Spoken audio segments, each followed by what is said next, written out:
Welcome back to another episode of Industry Talks with Brandon and Andre. And today we have a very special guest named Greg Chan. Greg Chan, thank you so much for coming on to the show. Let's introduce you to my audience. You are a model agent with over 25 years of experience working as a global agent, senior manager, and director of the biggest modeling agencies in the world, including IMG Models, Wilhelmina, Next, DNA, Soul Artist Management. You are also the founder of the motheragents.com, which is a mother agent directory that you created for models to be able to find legitimate mother agents around the world, and the founder of askamodelagent.com, which is a model consulting platform models can use to get information and help for their careers. And you are the CEO of a new nonprofit organization known as the Supermodel Project, where you support the model community with their mental health, skill set development, and create initiatives to support underprivileged communities, and so much more. Thank you for coming on to my show today. I'm very excited for you to share your knowledge of the experience that you've had in this industry.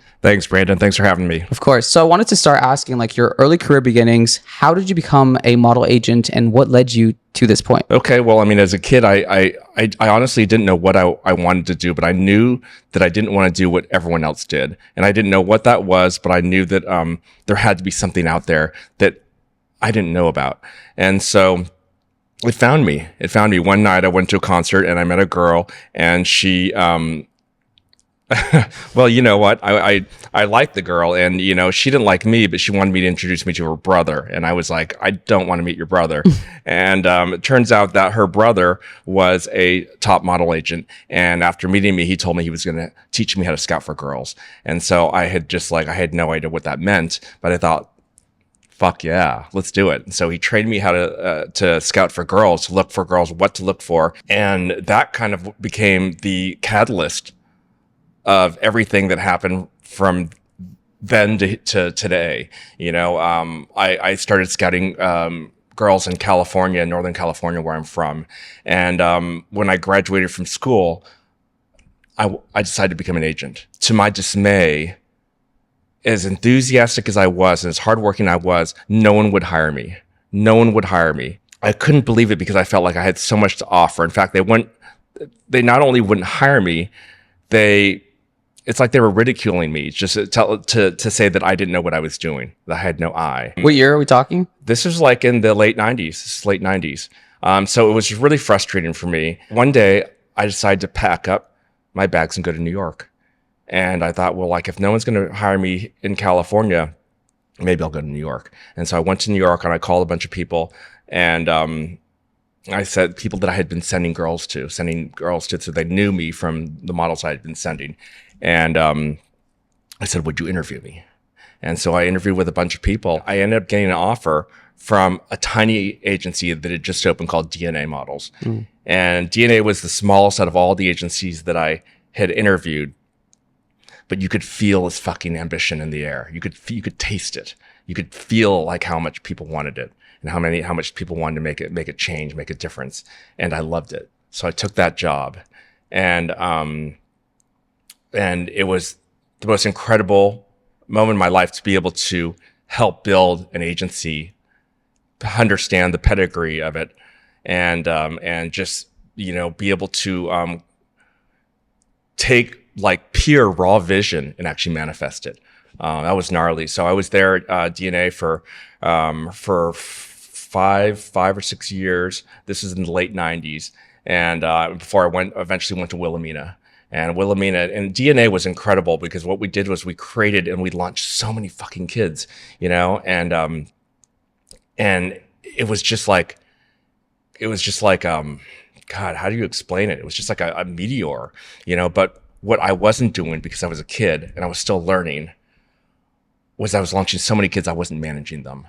And so a lot of these kids, they would launch, and then they would eventually hit a wall and just blaze out. And so from there, when I went to Wilhelmina because I decided I want to manage. I want to learn how to manage because there's a top agent there who was managing some big stars. What was your role at DNA? DNA, well, I mean, to begin with, I was just an agent. I started as a junior agent, but eventually I became director after 2.5 years on the men's side. And the funny thing about that was that when I had got there to DNA, I'd been hired to scout girls, to be in the New Faces Women's. And immediately, or not very shortly after I got the job there, they lost all these people in their men's division. And they said, well, we're going to switch you to the men's division. And I looked at them and I said, you're making the biggest mistake of your life. I know nothing about male modeling. And they said, well, your chair's right there. So I had to either, sit there, assume my new position, or go home. And I was not going to go home. I'd worked too hard to get to New York. And so there's no way I was fucking going home. And so I learned how to work with the men, but then I soon realized that it was really cool because this was the late 90s. This is heroin chic, all right? So this is the time when it was like the uglier, the better. And these kids had huge lips and glassy, like amphibious eyes, and just like they were just like crazy. They're skinny. They look like they're totally like fucked up. And I mean, they were just cool. The cool English, like Brits, young, crazy British kids. And I loved it. It was so great to like hang out with these skaters, these artists, graffiti artists, all sorts of cool things. So I loved it. I learned how to love it. I learned how to really create a model there. We built that into, honestly, it was probably the number one men's division in the world fast. We built it fast. And then, after, again, with all things, with as usual in this business, agents leave, agents get fired, and suddenly I assumed the director position as a very young director. Honestly, I didn't really know what I was doing, but I just had a lot of ideas and ambition. As great as that was, like I look back and I see all the mistakes that I made because I just didn't know. So finally, I ended up at Wilhelmina because I realized that I needed more schooling. I needed to learn how to manage. This guy was managing like some big stars. And so I went over there and I was at Wilhelmina and I learned how to build careers and to manage careers. And that was something that was extraordinary for me in my career, because you want to be able to not only experience those experience the times of launching a model, but you want to grow up with your model too. I realize how it's like you want to be able to grow up with them. We watch them grow up, watch them buy houses for their family, watch them open up restaurants, pay for college, whatever. You want to grow up with them. And so instead of they're fizzling out and you just keep launching more, you want to grow up and feel like that you guys are growing together. And that was extraordinary. Being at Wilhelmina, I remember my boss telling me, he was like, Greg, he's like, I know you don't think you can do it, but you can own a home. Wilhelmina agents own homes. And I was like, what the fuck does that mean? Like, own a home and everything. And he did it. He helped me buy my first place. And I'll never forget that. Wow. This was all about being and he also I remember him telling me, he's like, because you hear the word booker a lot, I'm a booker and everything. I'm a model agent, I'm a booker. But he said, Greg, I never want you to call yourself a booker again. You're an agent. You're a model agent. Bookers are people that respond to breakdowns. Agents create. And that was incredible. So Wilhelmina was really my step up to realize that I was actually a manager. I was actually someone that was creating careers, managing them, and managing my whole ecosystem, in fashion. And that was really where my power grew from Wilhelmina. So eventually, after being there for a long time, I was there so long, I thought they were going to have to bury me under that place. But as things happen, my boss got let go, and we followed my boss. My boss he was the guy and everything, and so we all left, and we went over to IMG. We opened up the men's division, IMG, and that was extraordinary for me because their leader, Ivan Bart, was someone that I had looked up to for so many years on what he'd created. He was doing something different where he was branding these girls. He was teaching. He was like, they were branding these girls. And I wanted to learn how to do that. So I wanted to go to IMG and learn how to do that. So to be at a place like IMG, to see how they run a company, how they build their girls, how they market them and brand their girls was extraordinary. It was a great experience. That being said, I don't think that I'm cut from that kind of cloth, of that sort of corporate environment. It was such a great achievement for me, but to be honest, I didn't. It wasn't a good fit for me. It was I just think that like it was very corporate. We lost that sort of like edge that I was used to at DNA. I guess, I don't know. I think I was a bit too eccentric for IMG. Probably, I think I was a bit too weird for them, Was IMG the last agency before you emerged on your own path? Nope. After IMG, then I decided to go to Next. One of my buddies, Kyle Hagler, who was an agent at IMG for many years. He's a dear friend of mine. He became the new director at Next, and he brought me over there to do, because we wanted to build incredible girls there. They were building a Victoria's Secret girls there, and I wanted to learn how to do that. And so we went over there, and we had huge plans at Next. But I think that at Next it became tough because there was a lot of fear with change, and I don't believe that at that time that team was ready for the change we wanted to inflict. So it didn't. I don't believe that that team was ready for the change that we wanted to create. It just couldn't come together in the right way. And then from Next, I went to Soul Artist Management, which was something that I didn't really expect, kind of going in that direction. But, I think I missed the boutique feel. I think I missed the boutique feel of an agency. And being there, I ended up actually like achieving some of the most extraordinary things in my career that I had never anticipated. And so I have so much fondness looking at that memory before the pandemic hit, and then we all checked out. So then the pandemic happened. How did the pandemic change not only your career but the entire modeling industry? Yeah, well, I mean, it's funny because I've never seen anything really stop New York fashion, New York City in general, much less the fashion world. But the pandemic, flatlined us. And so, before you know it, it's someone who is used to working 80-hour weeks is suddenly got a lot more time on their hands than they know what to do with.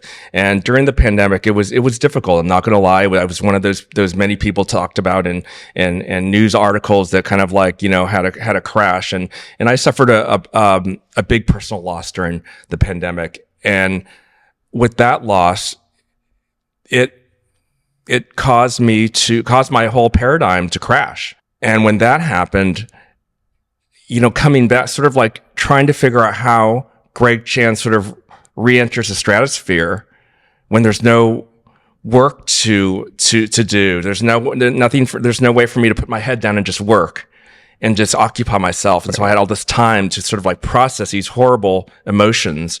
I had to kind of like really think about how I was going to make my first next step back into the world. So it occurred to me one day as I woke up that, what can I do? What can I offer the world? Because I didn't really feel like I deserved anything. I decided to do an Instagram post, and I basically said, I challenge all models worldwide, all shapes, colors, sizes, races, genders, ages, to email me. This is my personal email address. I want to hear your challenges, your struggles, your fears, your questions about modeling. Let's talk. And overnight, I had over 100 emails. I started to answer them. And then I decided that for every model that reached out, that I would get on a call with them and I would listen to them. And I would help give suggestions of what I thought, give them some direction. And I was booking 15, 20 calls a day. And over a year and a half of being trapped in the quarantine, I advised over 850 kids pro bono. And that changed my life. That may have saved me. And that was the catalyst of realizing there may be a path that I hadn't expected for myself. And maybe there's a different way that I can actually do this. And so that really, I start from there. I started doing live online events. I started doing PDF courses. I started doing all sorts of things just to become a resource for models. Basically, like, I'm a fucking great agent that you never had access to. Ask me anything. Let's talk. I have nothing better to do. Let's talk. It's like, if I can spend my time and help you, let's do it. No bullshit. And that kind of like really was the, I never thought I would have something where I would, sort of like, help others and everything. But I just realized it's like, it's funny when you become so empty, it's not about you anymore. You realize It's like, fuck, if I've got something to give, what can I do? I can give to others and everything. And that was just a great, sort of like life raft for me. And that's what, eventually evolved as Ask a Model Agent. You could ask me anything. Right. And then we just took off from there, just started growing. It's like, this is the guy that like, you could never, ever have access to a guy at this level. And now he's just like, he'll tell you whatever you want to hear. No bullshit. And if you couldn't be a model, I'll tell you, because it's my obligation to. Right. It's like, if you come over, like, who else is going to tell you you can't do it and you can't be a model in New York? Grandma's not going to tell you. Your boyfriend's not going to tell you. And I feel, as much as I don't want to hurt people's feelings, I feel like I have an obligation. I'm at the top of the food chain. So it's like, if I don't, who's going to do it? So it's like, but I don't do it in a way that makes you feel bad. If you can't be a model in New York, I'm going to tell you. I'm going to tell you why. But then I'm also going to look at you in a different way. I'm going to look at your Instagram. I'm going to look at your features, your body shape, your person, talk to you about your personality, your hobbies, your skills, your whatever. And we're going to create a strategy and say, what if we look at it this way?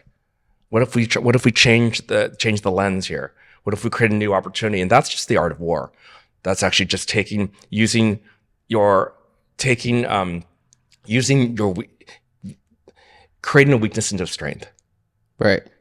That's awesome. That's crazy. So it's also the first time it sounds like that you owned something of yours, as opposed to being employed by someone and working for someone. You are now building, in a situation, your own world, your own brand, and your own kingdom, essentially.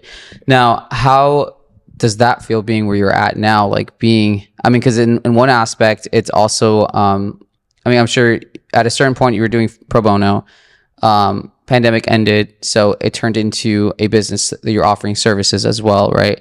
Walk me through kind of like your mindset of that. And like, I also work, a lot of models DM me every single day. I just posted something today too, making a joke of the fact that when you're a photographer and your DMs are filled with, can I be a model? Can I be a model? And it's hard to like really like, there's so many variables that go into it. Like, can I be a model? Well, it depends. First, I need to see your height, your age, and then your location. And then at the same time, some people have a look. And then even just describing the differences between that, a lot of people have a hard time understanding like why someone can't be a fashion model, even if they have a good look. But what does a look even mean? Which even hearing how you describe the 90s makes me want to, I'll get to that, ask you like what your perspective is on different looks. But dealing with a generation, especially because I think now more than ever, there are people that want to be models so bad, right? And I also tell people often that I think, I've worked with actors. I also do music, pop music. So I know music artists, producers. I'm a photographer, also do filmmaking. So like there's so many creative jobs in the industry, in the entertainment industry, that I'm aware about. Most people invest money to make their dream come true when they're doing something creative. Models are the ones that can very likely never have to spend any money to make money as a model, or at least never feel like they are, because, advances and all that. So there tends to be more of a disillusion as to like what opportunities there are for models. And it's hard sometimes to get people to realize like sometimes it's kind of black or white. Sometimes like you have that look and you just, and there's not much you can do about it. You can't change your DNA. It's luck. It's genetic luck.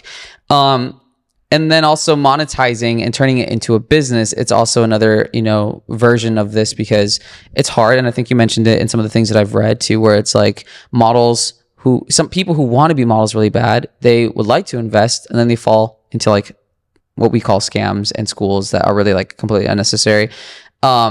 You've emerged with your experience, a professional agent with the top modeling agencies in the business. How were you able to turn this into a business where you're now sustaining yourself through this knowledge that you're offering? Yeah, that's a great question, because, it's like once you realize you can help people, it's like, you don't you don't want to charge, you don't want to charge anyone and everything. But at the same time, it's sort of like you do, as the pandemic began to end, I realized I do need to pay my bills because, when the day that I decided not to go back to the agency was a big one because, I was looking forward to going back to being an agent. I missed it. I love being an agent. But when I really started thinking, like right before I went back, I was really started thinking, well, what do I not want to go back to? And then I started thinking about it and everything. And you know what it was? It was the egos. It was the egos, passive aggressive energy, all that kind of energy that just holds you back. And so it's like I really had to think to myself, like, okay, well, I need to make sure this is a business. This is a business that I can sustain, and because I don't have that big fat agent salary anymore. So it's like, so really, I had to start thinking about how to do that, what things I could charge for, where I could give as much free information as I possibly can, which I do on my social media. But then at the same time, if you want to talk about you, particularly, let's take these principles and apply them and custom make them around you. That's right. Where I'm going to charge a fee. That's where I'm going to because at the end of the day, I think as a business person, as an agent and as a business person, I realize as much as I would like to give everyone all my information for free, my intellectual property is fucking gnarly. It's like totally, it's got such a high value, and I have to respect that. I have to respect that because not a whole lot of people have the level that level of knowledge that I have and the experience I have that I can attack any issue. And so I want to make sure that I respect that and honor it. Yeah, that's valid. That's facts. Okay, so now this is where you are now. Let's walk it back a couple of years ago. The pandemic occurred. What do you think changed when the pandemic hit? Do you think that the fashion industry, as it pertains to modeling, the model process, how models are scouted, how they're placed, how they work, how they're marketed, do you think it's changed because of the pandemic? Do you think it's the same? Where do you think that the industry is at? Especially because, let me ask first too, the people that you consult, are they all usually signed models that come to you and like, hey, like I'm stuck in my career and I don't know what to do? Or are they models looking to get signed? Yeah, that's a great question. So most of the models, I would say that inherently are dreamers. They want some people that want to get into the business. But now, like as I've grown, it's really evening out. So like I've got tons of models that are placed in New York, Paris, London, Milan. Hey, 2 years ago, I did tons of campaigns. Now I'm not doing anything. Hey, Greg, could you take a look at my book? I've been doing this for 10 years. What am I missing? I've had one of the biggest questions that I get from models that have been doing this for a while, which I love because not enough people ask this question, is, Greg, how do I talk to my agent? You can't even imagine how many models live with a fear-based relationship with their agent. Right. Because oftentimes their agent is creating that. I am agent, hear me roar. Do what I say, don't ask questions. Right. Look beautiful on command. And the best way to be able to structure your career and grow your career is to have an alignment with your agent, alignment with your manager. And so that is just, I can't even say enough about how powerful that is to know how to talk to your agent. Right. Even for me, I mean, when I was in everything, and I'm no saint, I had my years of big ego and everything where I sat so important in my desk. I'm not busy. I'm busy right now. Don't talk to me. And realizing that it's like, these kids need you. These kids need me. And maybe it's not the right time, but you can, just the way you change that language on how you talk to them to make sure that they feel important, because we have so many kids that are like the most highly recruited kids in the world that look so fucking beautiful. But if we're not empowering them, if we're not taking the time to make them feel powerful, make them feel that we're happy that they're here and we believe in them, how are we going to expect that model to go into that room and beat 50 others? Right. How are we going to do that? That's on us as agents, on managers. So we have to really think about how we utilize our talent. And that's a huge responsibility that we have. Huge responsibility. And then going into then the pandemic, do you think that with the changes that happened as a result of that it brought on newer agents that are committed to that same mindset, or that we're still stuck with this traditional redundant mindset of, agents that are kind of all about image and, prestige as opposed to being relatable and just connecting with their talent? Yeah, it's gotten worse. It's gotten worse, unfortunately. And it's no one's fault necessarily, except for the fact that since the pandemic, the resources are smaller everywhere. All right. Everyone's looking to save their own skin. And that's the thing that's really tough is that, is what I'm finding a lot is because every agency is cutting agents. They're cutting salaries. All right. Every agency is trimming the fat. And so Is that has been going on since 2020, or is that occurring because of the current state of our economics in the United States? since pandemic, both the current state as well as the pandemic, because the pandemic showed us the pandemic showed us that the fat cats are going to hoard as much as they can, and there's less pie for the rest and everything. And so what's happening is there's a lot of agents that are working solely to, as hard as they can, to pay for their salary, that they're not, oh man, am I really saying this? But that they're not spending as much time as we used to talk to and develop and empower our talent. And this is what we need to focus on right now, is because there are so many, the talent, we're so oversaturated with talent right now. Right. And how are we going to create stars if we don't spend time to help them understand about their beauty and their power? Unfortunately, with any company, any major corporation, there's a lot of fear based around its scarcity. You're afraid that, wow, I want to keep my job. I want to make sure that I still have a job. And so it's like, you got to do whatever it takes to keep that, which is to build money and everything. And I think what's happening is collateral damage. I think is that there's less agents that are taking time to really empower that talent. And how are you going, if you're not empowering your talent, and helping them understand where, the path, if you're not empowering your talent, then how do you expect them to beat the other 50 models in the room and become a star? If your talent is not empowered, they become replaceable. And that's what, in many cases, this business is feeding. They're not allowing these kids to learn to be stars. But I believe that if we help nurture these kids and help them understand their power, and we create stars, then there's more money for everyone. And you become less replaceable. Now, that's a good point that you brought up. And I wonder, because my whole premise too with what I do on my social media is to teach models how to advocate for themselves.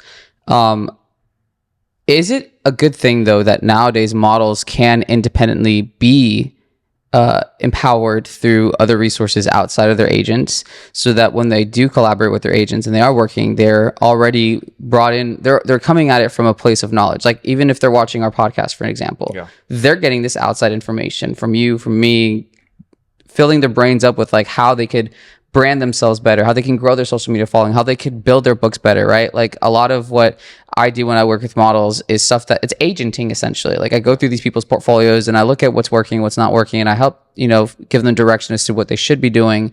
And when they invest in outside knowledge, they come to their agents with a lot more of an effective approach, because now they're not starting from square one. They're starting from a position where it's like, okay, cool. Now we have all of the images we need. Now we have your look down. We have everything. Now it's just a matter of marketing you and figuring out that strategy. So I guess what I'm saying is that I feel like nowadays models have that luxury because of social media, because of the access of YouTube, the access of people like you and I who are creating content specifically for this purpose. Where in one part, models can now advocate for themselves, but also in that agents should be able to have less focus on that and be able to get them than just the jobs. But I guess what I'm saying is isn't it a good thing in a part that models can access on their own and chase and seek that, instead of waiting and depending on their agents to do it for them? Yeah, I can see what you're saying, and I do think that's exciting for kids. The thing is, we need to change the culture for these kids, because a lot of them don't know that yet. That and also even the ones that do, you just can't Google how to be a top model, because there's so much bad information out there. That's the thing, and that's one of the reasons why I decided to do what I'm doing right now with Ask a Model Agent, is that we need to change the culture and encourage these kids to ask questions, to start asking, how do I be better? If my agent's not going to be able to teach me, how can I be better? How can I be more marketable? Because yes, the tools are there, and it can be really exciting for the kids that know how to use that. So I totally agree with it, because that's how the world is run these days. Models, well, if you may be a model that's on the fence with it, maybe an agency's on the fence with you, but if you got 800,000 followers, that makes things a lot easier to get you signed because you've got a following already. It's the same thing. Everyone's looking at it, whether it's actors, whether it's musicians, even record labels. I talked to a head of a major record studio, a record label the other day, and they basically told me, we don't care how talented your musician is. What are their numbers? Yes. And I can verify that because I'm a music artist. So yes, the independent world, but this is kind of what we're talking about. We're talking about independent. And I mean, that's what I'm doing as a photographer. That's what you're doing as an agent. We created independent paths. Yeah. And I think it's pretty awesome in one part, but you have to chase it. But the people that do, we're the ones that have so much more to offer. The question that I always ask agents is, how much of a model's career can they control? What of the rest is left up to chance? I want to believe, because the whole premise of my platform and the angle that I come from is I'm a business owner. Yeah. I'm the one that scaled my audience. I'm the one that creates the marketing strategies. I'm the one that puts everything forward as a business owner to market my brand, to bring the traffic, yada, yada. So if I can do that as a business owner for photography, why wouldn't a model be able to do it for themselves as well? So I want to believe, especially because I have, music artist experience. So it's the same principle. When you're a music artist, when you're a photographer, when you're a model, you can forge your own opportunities if you decide to take full control, or control, not necessarily full control because you're working with your agent and it's a collaboration. But I believe that. Do you believe that models have the ability to influence the outcomes of the success of their careers outside of their agencies? I do, but I think that the most powerful way to do that is to be aligned with your agent. That's the best way, because the thing is, and I'm just going to say it from I want all these models to hear this right now from an agent's point of view, is sadly, as much as you're right, it can be created on your own. Most models, the majority of models, don't know how to do it themselves in the best way possible. Like, most kids won't choose the right photographer. They'll pay for they'll spend their hard-earned money on the wrong photographer. They won't know how to create the right mood board for how they should be shot. I can look at any person in the room and tell you exactly how they should be shot. And so I think it's so important to have that. I'm such a pro agency, because we have so much guidance to give if we care enough. If we're a manager that cares enough, that understands what the talent is laying before them, we have so much to offer to help that be a better model and a better talent. You're right. Models can do it themselves. And there's some extraordinary ones that have really have just a great aesthetic too. They understand themselves so well, and and their brand is so powerful because of that. But that being said, it's not, in many cases, they don't know which steps to take for their look. And to clarify, I'm not talking about modeling independently where you don't have an agency. I'm talking about being your own, understanding how to operate and manage your own business, not only depending on your agency to wait for the jobs, wait for them to tell you what you need to be doing, wait to be like, do I need to post? Like, you being in full collaboration, like understanding that this is your business first and your agent is another component of what makes your business effective. So that's I want to clarify, because I'm not talking about outside not being signed and stuff. When I was interviewing Omar, I thought it was really beautiful the way that he was describing his dynamic with his agent, with his models. And I don't hear that from a lot of models when they're telling me about their relationship with their agents. You mentioned earlier, a lot of models are afraid of their agents, and I hear that all the time. They don't know how to talk to them. They don't know, I want to check up, it's been slow. I don't know how to approach it, and they don't know how to talk to them. So what does a healthy relationship look like between model and agent? Yeah, I mean, you can't ever be afraid to ask your agent anything. You can't, because otherwise it creates an unhealthy relationship. But the agent has to understand that they can't allow the model to live in that relationship of fear, because how are you going to be, powerful that way? I have a girl, and we decided to cut her hair really short. Now, we were both really excited about it, but once we did it, she hated it. Everything. She was trying to pretend, because she had so much respect for me. She was trying to pretend she loved it for a while. And so, but it wasn't going anywhere. And finally, she had a really honest talk with me and said, and I know she was really nervous to tell me that she just didn't like it. And as much as I felt like she was wrong, because I knew how to market this new look, I had, as a responsible manager, I had to think about what's going on inside her head. Because if she doesn't feel powerful when she walks in the room, if she doesn't feel beautiful when she walks in the room, then we don't got anything. We don't got nothing. All right. So I've got to, if I respect the process enough, I've got to listen. I've got to keep that in consideration. And so in the end, I had to listen to her and say, okay, let's grow the hair back out. All right. And you can't look at that as oh, well, Greg Chin doesn't know shit. He doesn't know what he's doing. You made a mistake. You just look at it as always moving forward, but changing the rudder as you need to. I think it's beautiful though that you say like models should be in alignment with their agents, but let's talk about why it doesn't end up being that way most of the time. What makes it so that agents are not in line with their models? Well, I think that unfortunate thing, and I can speak from firsthand, is that people don't realize agents have egos bigger than models. And that's the thing that no one thinks of. We all got big egos. We all want to make sure we're the person in control because we know and everything. And that can be, and that's great because you want a confident agent, but at the same time, that can be dangerous too. That can be really dangerous. And so, we always want to be in control.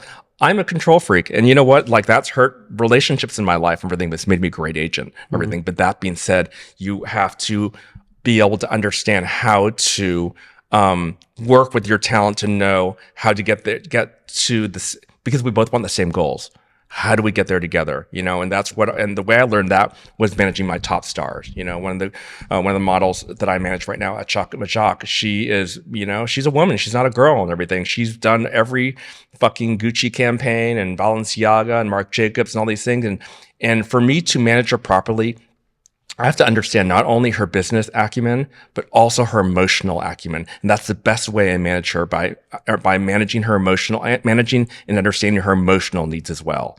And when an agent doesn't do that, that's when only control takes the stage. How do we influence that though? Because, so much, if that agent has that ego, God forbid a model try to usher in that type of relationship or even challenge that type of relationship if the agent isn't open to that. So, you're a young model, you get signed to one of the biggest agencies in the country, but your agent makes you feel intimidated. Mm-hmm. How do you handle that? Yeah, that's a really tough thing, but it's like that, I guess the only way I can respond to that is that you have to be willing to take risks to try and break that ice. It's like I've had times where, again, I was sitting in my high horse on the agent board and everything. Like, I'm so important. I'm too busy for you, blah, blah, blah, during these times. And then I've seen some models go at me the wrong way, which was not going to get my attention. And I've seen other models, figure out a way, and like somehow they got in with me and got me to like stop for a second, and then I'm like, okay, cool, let's go sit down over here. And then afterwards I would always think about that, like, fucking how'd that model fucking get me? And you know what, I had to have a chuckle, and I had had so much respect. Like, they knew how to play me good. They learned about me. They learned what I like. I remember there's one model every Christmas would always put a bunch of chocolates on every agent's desk. I don't eat a lot of chocolate. I don't eat a lot of sweets and everything. And one time he asked me about that, and then I said, yeah, I'm more of a salty person than a sweet. And then that next Christmas I got it. Everyone got chocolate, and he had a big bowl of chips and salsa on my desk. Nice. And I was just like, damn, you're a good model. You're smart. And I love that. Yeah. I love it. Not only do I love it, but I see it. I see you. I see you for what you did, everything. Yeah. And I appreciate that, because you're thinking business. Right. Thinking just like me as an agent. How do I get in there? Now, what were some bad ways that models try to get to your attention? Or what are some bad ways models try to get on their agent's good side? And what do you not encourage people to do? Well, I'm telling you what I don't like, I never like someone just coming in and surprising me like, hey, can we have a meeting? With this sort of like attitude and everything. It's like, no, if you want to have a proper meeting where we really discuss, serious things, make an appointment. All right, schedule that with me. So I'm prepared. I'm there 100% for you, because I don't want to be on like in the middle of like 5 things. There's never a moment during the day when I'm just doing one thing. I'm always doing 5 to 10 things at once. And so it's like when you come in, you're like, hey, I need a meeting, and I didn't expect you. That kind of throws me off, because I'm always juggling 5 balls in the air. That's kind of how I roll everything. So I always try and get people, I try and condition them to understand how to work me, how to get what you need from me and everything. And so it's also like, we also have a responsibility as agents to help our talent be better for us as well, which isn't always easy, because again, many of us agents, we sit on an ego base, but I mean, how many of them actually are aware of it? Because you sound very self-aware of that, you know, but how many? None. Okay. 0%. So agents, y'all need to check your egos, basically. Yeah. And so in models, learn how to get into your agent's head. Learn how to it's a dance. Just like there's so many skill sets as a model that you know that it's more than about waking up good looking. There's so many. Right. How do you entertain? How do you get the attention of the cute fashion girl client versus the bro corporate dude client versus the queen, the fashion queen client? Everyone takes a different approach as a model. How you're going to get their attention, how you're going to get them to like you. You know, it's all a game. It's all a dance. Nowadays, like models are texting their agents, they're following them on Instagram. What are strategies that you would suggest on not even just like how to like get them on gain their attention, but just building a relationship? I think this is basically like how to build a relationship with your agent 101. Yeah. Utilizing texting, social media, like what are some tricks that you would encourage people? I mean, like what I suggest is like, you know, engage with them. For one, you know, if you're following each other on Instagram, like respond to their stories, take an interest in each other's lives. I think both for models and agents, like especially because a lot of agents are following their models on Instagram now. So, you know, they're watching what you're doing and stuff. So that's a great way to start. Like be interesting, be someone that someone wants to watch. Yeah. But even like when it comes to communication decorum, email versus texting, you know, how much is too much texting that's too personal, and how much is too many emails that I'm getting that an agent's getting from their client, from their talent. What are your thoughts? Yeah. I mean, listen, for me, again, this is just talking for me, but for me, email me. Don't text me. Text me is definitely more of an urgent thing. Email me, because email, if I look at you and I see your need, you know, what you're asking for, and I can't do that right now, I can keep it unread. Once I open up that text and I forget to do it because I've got 10 other things I'm doing, it's gone. It's gone. Email me. Second of all, don't wait till the evening, to like 8 o'clock, 9 o'clock, 10 o'clock at night, or the weekends to ask me all the things you want about your career. All right. Respect my time, because I'm working like crazy and everything. So, you know, ask me during business hours. Those are things that I take really personally, because I do work nonstop, but that doesn't mean that I'm a 7-Eleven for you. Right. You know, so that's having that respect for your agent's time is something I'm always very cognizant of. And then again, like you said, I think just being an inspiring model, because it's like, if you're an inspiring model and you're posting, you're doing stuff, you're making me laugh on your social media and stuff like that, like I'm getting a kick out of it and everything. I'm thinking, yeah, she's getting a business, you know, she's generating some people, some likes, you know, she's got people laughing, she's got people smiling. I love that shit. You know, it's like, I have a model right now, and God, it's like, she's a mess, but it's like, as much as she is a mess, like I cannot be mad at her because she's so goddamn funny, you know, and she's always just like, she's just, you know, she's great and everything. And so we have to remember too, that being a model is not about, just being a good boy, a good girl, being the obedient son, doing your homework, taking out the trash. We have to remember that this business is based on inspiration. All right. It's not you're born beautiful. Great. How are you going to inspire me? How are you going to make me like chuckle at your social media post? Or how are you going to say, wow, that body's looking great right now? It's all about inspiration. And it starts there. And on that note, like how many models are you managing at one point too? Like from the perspective of the model, for them to understand like why it's difficult sometimes to get a hold of your agent, or just even understanding how many other people whose careers they're working on. Like how many would you say at one time, like people on your mind just to be thinking about and worrying about? For sure. If you're working in an agency, it's got 150 people on the board, you're thinking about 150 models at one time. You know, that's a lot.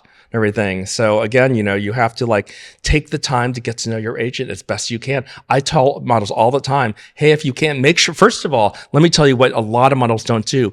Identify who your person is there, because so many people get lost and they just become a person of the board and everything. And that's the worst thing. When you get assigned to an agency, you figure out who your person is and you stick with them, and you do consistent engagement and conversation with them. You condition them in the very first few weeks, asking them questions so they know they're used to you asking questions. They realize they're a resource that can help you, and they feel good about it. Because once we see that we are important to you, that we are a source of knowledge to you, then our egos get stroked. Oh yeah, I'm the big powerful agent and everything. And so you activate that in your agent, so then they start reciprocating back good shit to you. All right. So that's also really important. I tell models all the time. I said, hey, listen, if it's a Friday afternoon, stop in, everything, just maybe, drop off some cookies. Hey guys, just want to come in. I was thinking about you guys. I love you. Here's some cookies for the weekend or whatever, just little things like that, just to make sure that you are throwing some good information, good vibes your agent's way, because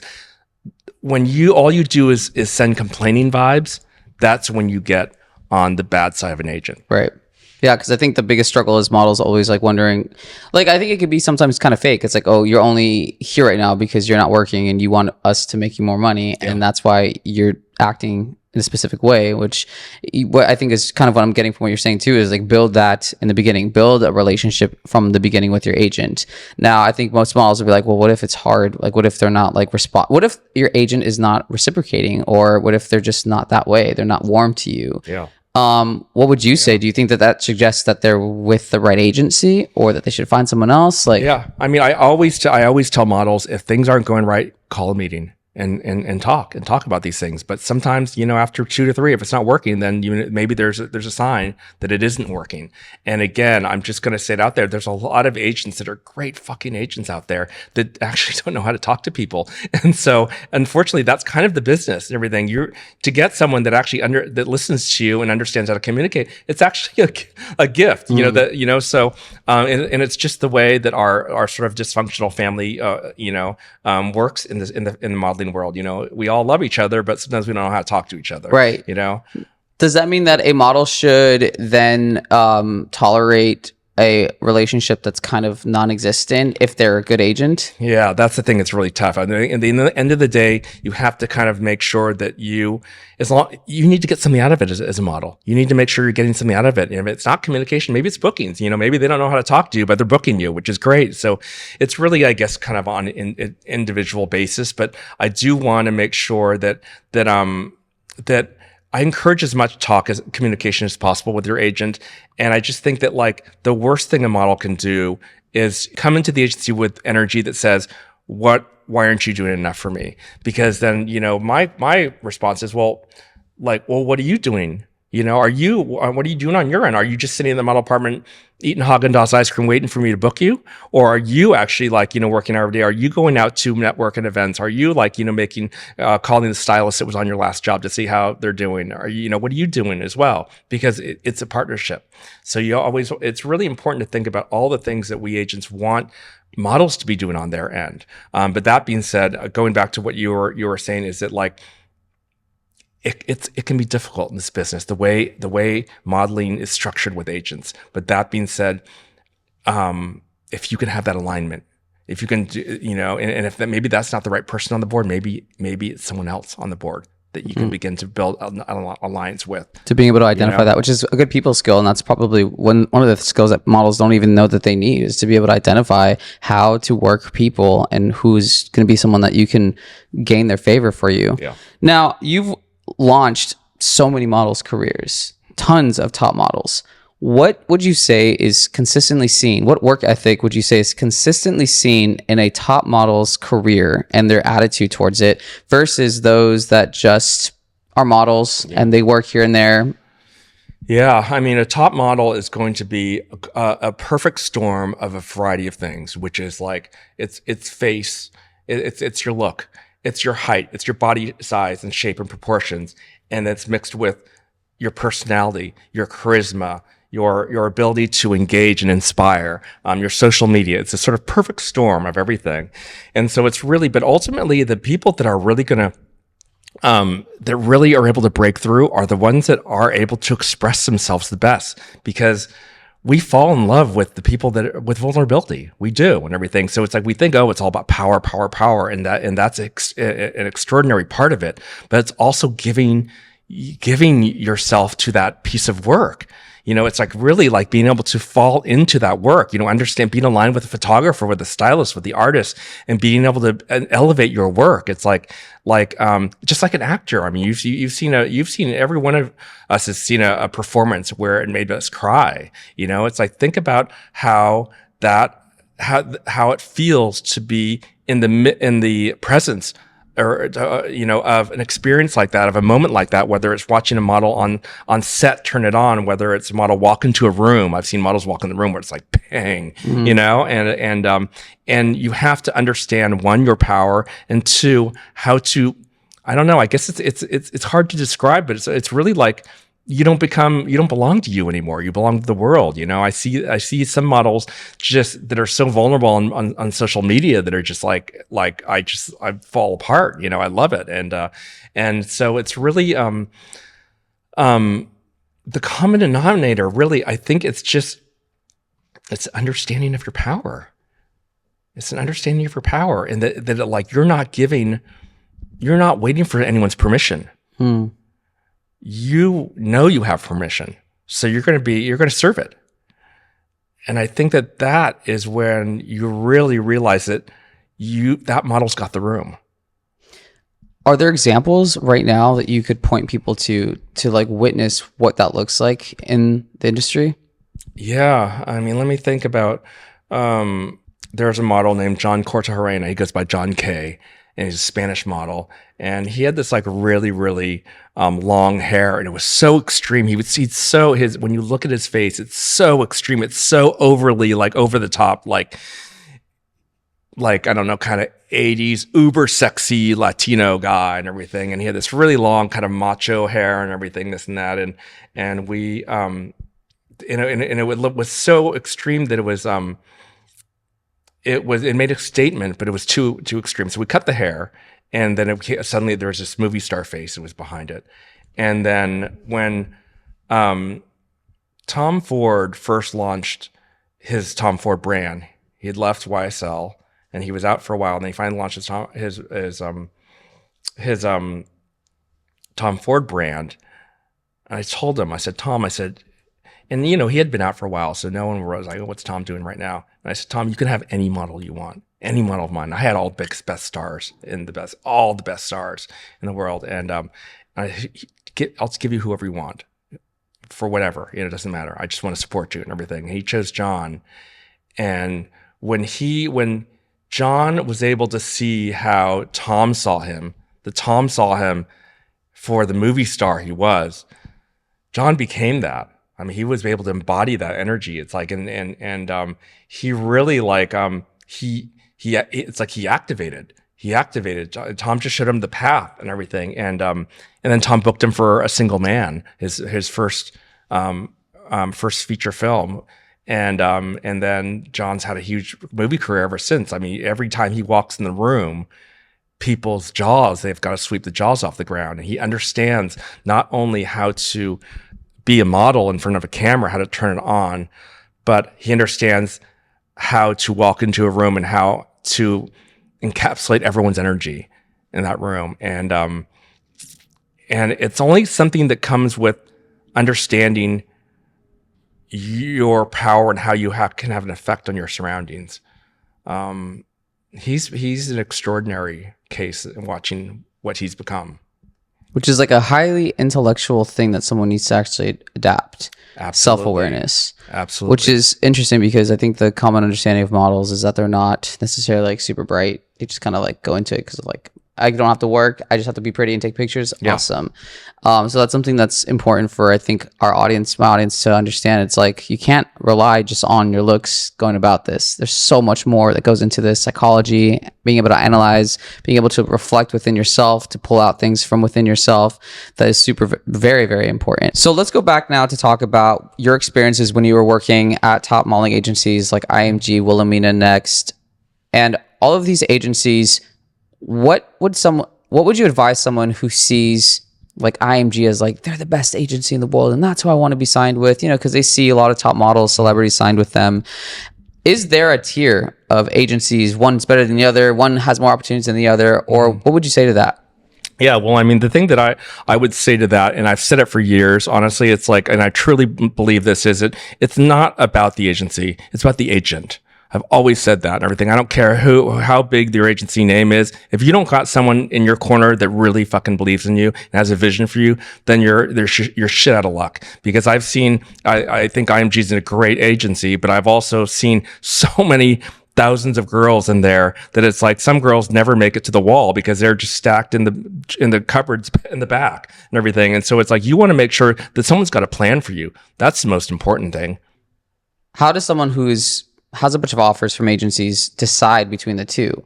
Is it at the point that they interview them? What questions should they be asking them? What are your thoughts on helping someone find the right agency, especially if they have a lot of options? Yeah, I mean, I think that a really great question to ask when you're a model being interviewed by agencies that really loves you is like, first of all, who's going to handle me? You know, what do you think? You know, what's your ideas? What are your ideas for me? What's your vision for me? You know, how will we communicate?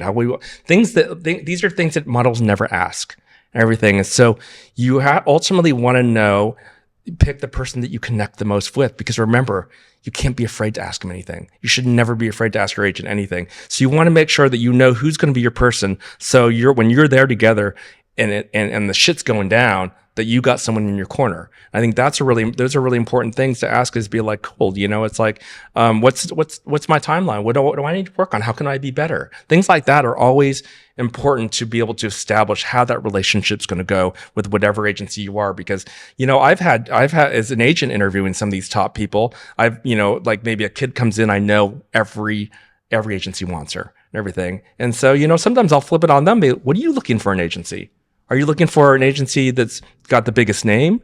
Or are you looking for an agent that's going to really got your back? Are you looking for an agency that all your friends are at? Or does that matter to you?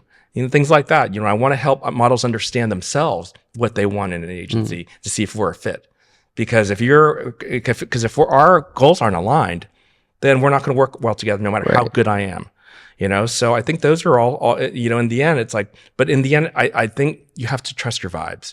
You have to feel like who it is and everything. And when I was at Wilhelmina, I had all the biggest stars and everything, and I knew I was the best option. I would encourage them to go to all the agencies and see their personality. I said, listen, see them all and everything, because it's like, it's not about this name here. It's about the agent. Like, do you want to work with me or not? You know, that's what I want to know. You know. Now, if you're a model and you're getting rejected by a bunch of agencies, you're not the one that has a lot of options. What are some of the reasons why you've rejected models? Again, there's so many factors go into that perfect storm. You're looking for that perfect storm. You're looking for something that gives you emotional leverage to say, yeah, I'm going to bet on this person. And there's so many reasons why that person may not be right now. And there's reasons that why they'll never be right. You know, so there's so many reasons it could have been, you know, anything from their proportions, you know, to the fact that their body wasn't ready at the moment, to the fact that, you know, their personality wasn't engaging enough, that as gorgeous as that person was, they were not going to be able to compete when it came down to that last 10 girls on option. And I have to think about those things. I have to think about every way, because if I'm going to streamline my energy onto each one of these talents, which ones are going to have the maximum chance of success? No, I think it's a good question, because personality is, I think, something that models are learning how important it really is. What tips do you have to help models improve on their personalities so that when they do go into an interview, they are loved and the agents want to sign them? Yeah.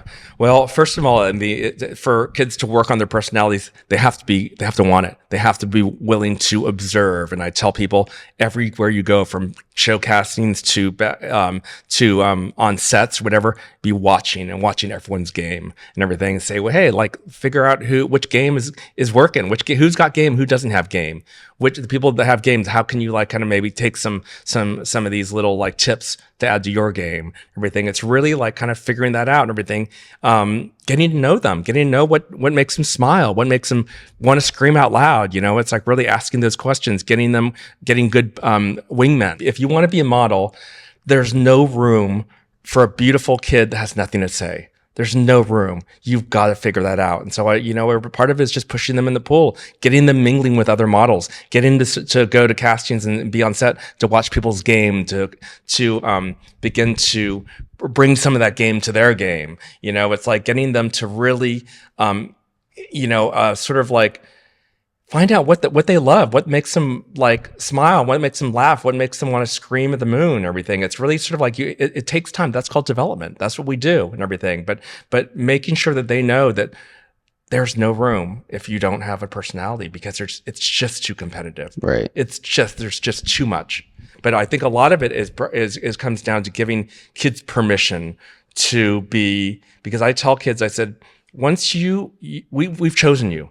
I've chosen you. So once you land here in New York, I give you permission to be better than you thought you were, to be whoever you want to be. Just don't be a dick. It's just like, and I think so much of it comes down to taking these kids that are used to just being good boys and good girls, answering their parents and being polite and answering questions like it's a job interview, and helping them actually understand that they have power, because people look at them because they're more beautiful and they actually have more power than they think. They just have to have the courage to wield it.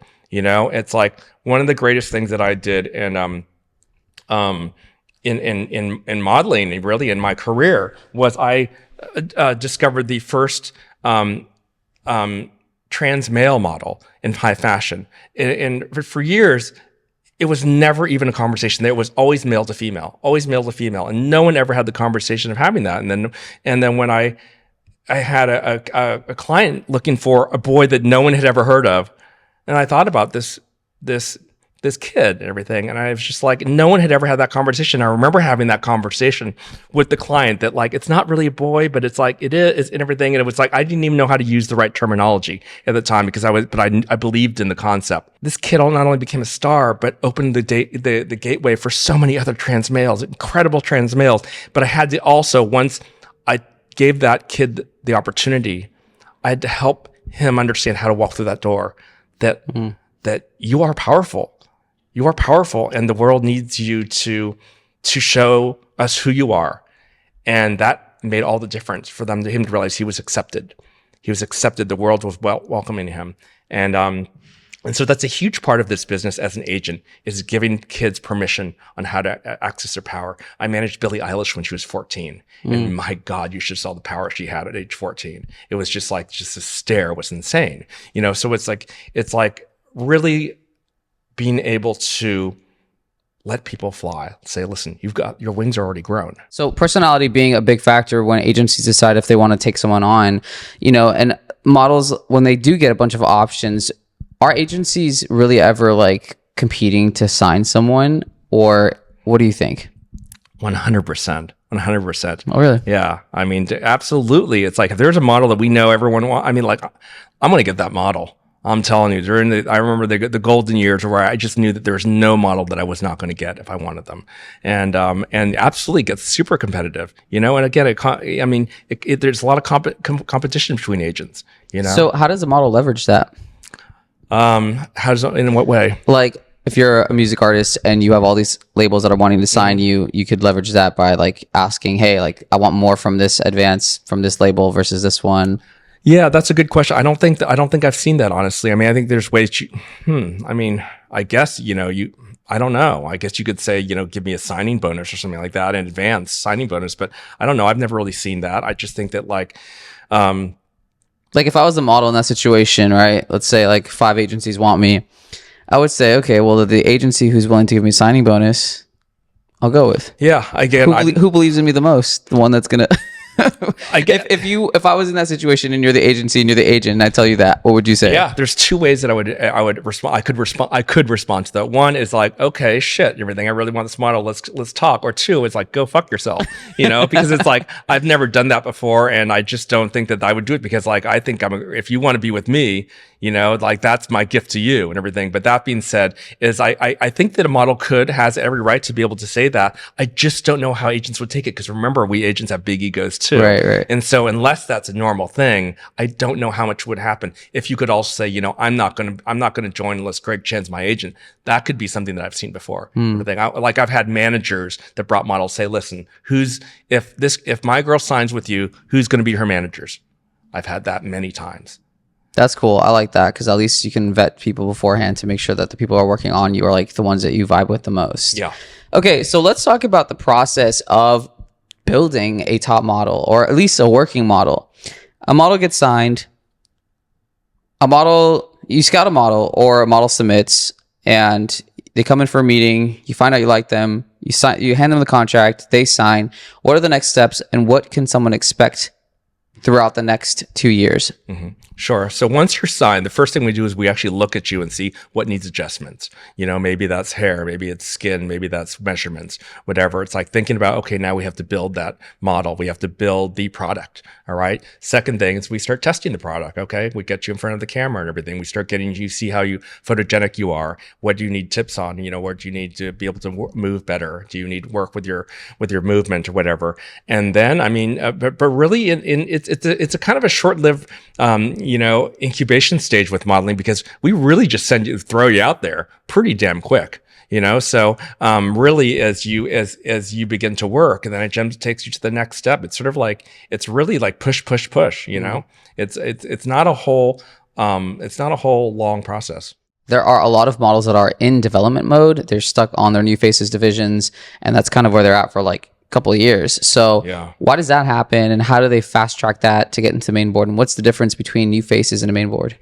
I think that could be hard as a new face on, because really, first of all, every model has their own track and their own pace, and you can't compare yourself to other models. The second thing is oftentimes is the business, what I call the fashion gods, they actually determine how fast you're going to get through new faces into new development into the main board, because only the fashion gods will determine if you're going to start working quicker or slower, and then the final part, which is, more unfortunate, is that, but it just is what it is you might get developed faster because there's agents on the board that believe in you more and everything. You have someone behind you, you're going to get developed faster. So it all, remember, it comes down, it's subjective. It comes down to inspiration. So as a model, and I want these models to understand, how will you inspire? Because I always say inspiration starts at the booking table. It doesn't start with Calvin Klein. It starts right here at the booking table. If you're inspiring me, I want to put you up to my best shit.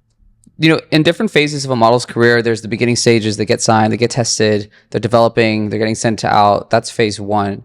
In phase two, the model's consistently working. They're doing runway shows, they're doing campaigns, they're doing editorials.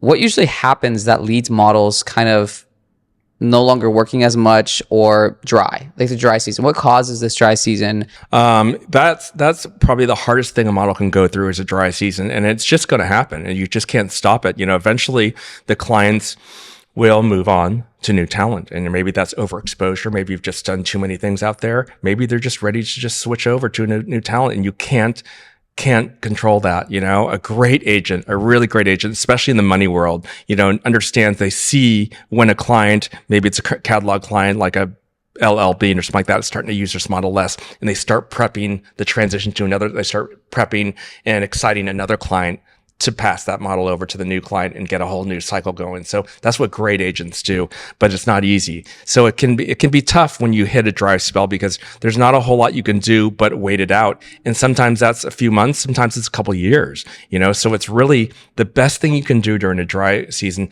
is have communication with your agent. And I remember like a model that I had at Wilhelmina, and he had the longest fucking dry spell. It was like years. It was like 4 or 5 years. But the model didn't leave us, because the model was smart enough to know that his agents fucking loved him. And we were waiting for that next moment to like carry him to the next part of his career. And that's only happened because of the relationships between us and that model. Because most models are too quick to jump, to point the finger and say, you aren't doing shit for me and everything. But this model knew it. They knew how much we loved them. And when that time came, we launched this kid into the next phase of career that's probably gone 10 years now. Wow. And so it really comes down to trust and relationship. And unfortunately, the fashion gods, because, it's like, there's so many reasons why a client can decide not to use it, for business reasons or stupid reasons. And we have very little control over that. Now, what do you usually encourage models to be doing during that dry season, though? be the best person they can be, and make sure that they're thinking about what they could be doing better. How's their body looking? How's their skin, body, hair looking? How's all these kind of things going and everything? And really like, okay, cool. Do we need to put some new pictures in your book? How can we change up the way we're marketing you? Things like that. But most importantly, it's really just communication.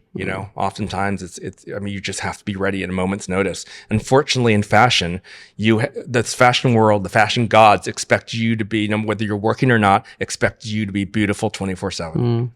Yeah. Does that mean like you also have conversations like, hey, like I'm not making money, like I need to pay my bills? Like what do those conversations look like with models when they tell you it's a dry season, I don't have money? Or like, do you guys have real talk like that? Yeah, of course. That's a really important talk to have. And maybe it's sending them to a new market. Maybe it's sending them to a different market. Maybe it's like trying to create different avenues of income. Today it can be maybe social media, or it could be appearances, stuff like that. Do you feel like that's your responsibility as an agent though, or it's like on them to figure out what else they could be doing? Like, do you ever promise you never promise models, but do you ever like tell models, hey, like this isn't necessarily a consistent guaranteed income. Go get a job. Yeah. Yeah.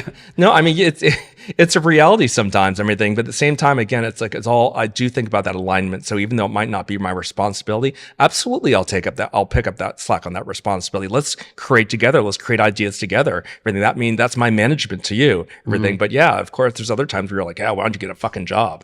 And it's just like, they're like, oh. Talking about IMG real quick, I've noticed over the years that I've worked as a fashion photographer, working with different agencies, that they tend to be very exclusively working with kids of famous celebrities, people with just clout in general. What is their motive exactly? Are they a Nepo agency in your perspective? Are they really just about the most popular kids and like getting the most popular kids in town?